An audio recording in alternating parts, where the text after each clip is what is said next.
I cared for my wife, Emily, for almost 8 years after the accident that left her paralyzed from the waist down. Before that day, we had been a young couple full of dreams, traveling, hiking, laughing until midnight over cups of coffee.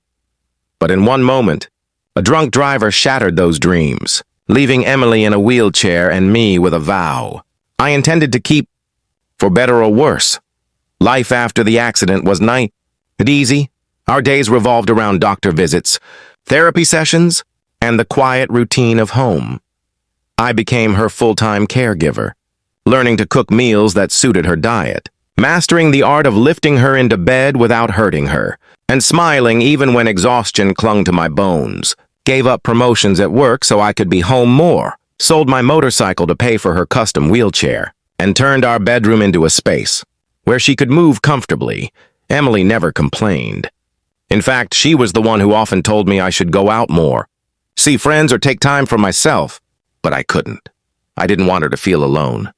I thought my devotion was enough, that love and loyalty could fix anything.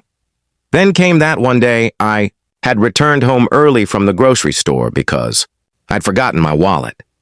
As I opened the door quietly, I heard voices from the living room. One was Emily's, soft and familiar.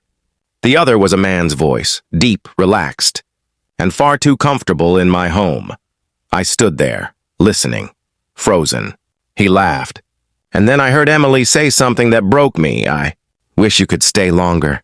It feels so good to be understood again. I walked in, trying to keep my voice steady.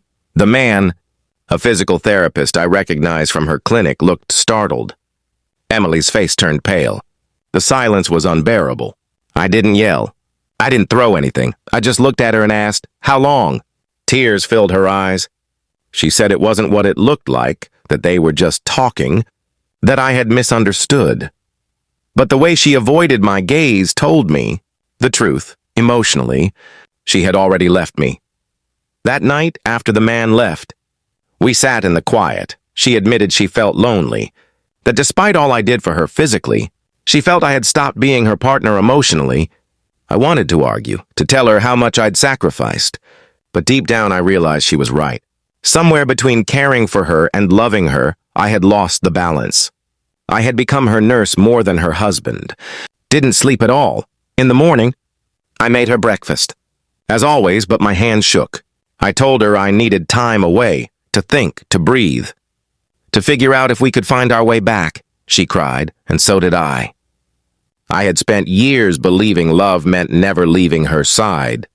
But maybe, just maybe, love also meant giving each other space to feel alive again. Still don't know what will happen between us, but I know this. Caring for someone means more than just keeping them alive.